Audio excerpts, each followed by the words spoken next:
Bismillahirrahmanirrahim. Assalamu alaikum wa rahmatullahi wa barakatuh. Welcome to Sparkling Knowledge Channel. The story of Sarah and the King of Egypt. Ibn Khatib mentions a hadith about this incident in his book Stories of the Prophets. Abu Hurairah narrated that Ibrahim, peace be upon him, did not tell a lie except on three occasions. Twice for the sake of Allah, exalted and almighty. The first time was when he said, "I'm sick," when his people were holding a festival in honor of their gods.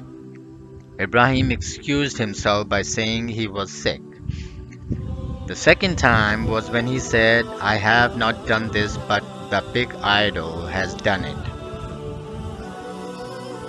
The third was while Ibrahim and Sarah, his wife, were going on a journey. They passed by the territory of a tyrant. Someone said to the tyrant, "This man Ibrahim is accompanied by a very charming lady." So the tyrant sent for the Ibrahim and asked him about Sarah, asking, "Who is this lady?" Ibrahim said, "She is my sister."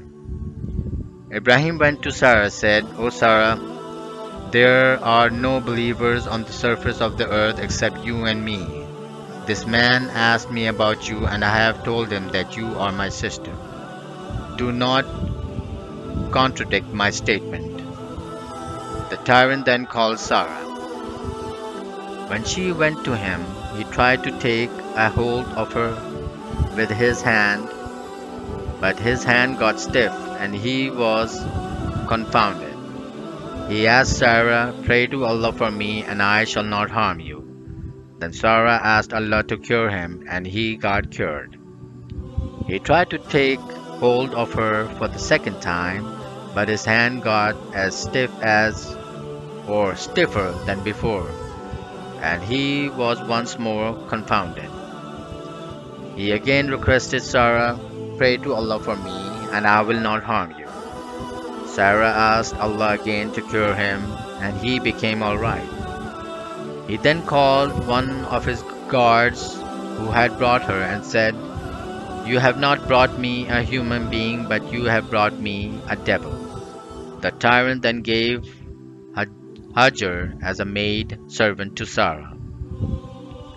Ibrahim, gesturing with his hand, asked, "What has happened?" She replied, "Allah has spoiled the evil plot of the infidel or immoral person and gave me Hajar for service." These lies were in fact not lies at all. They were merely allusions and ambiguous statements. When he said to the idolatrous people, "I'm sick," he intended to insult their idols, of which he was sickened, and to support Allah's religion. He wanted to show them the falsehood of their idolatry.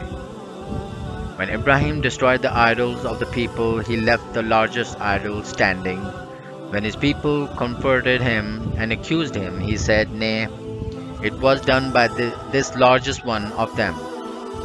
By this he intended to show them clearly that their idols could not actually talk or act or help themselves in any way, and that they were the same as any other pile of rocks. He was forcing them in this way to admit that their idols were helpless. As for his saying to his wife, "Tell him that you are my sister," we have already seen how he was referring to her being his sister in faith.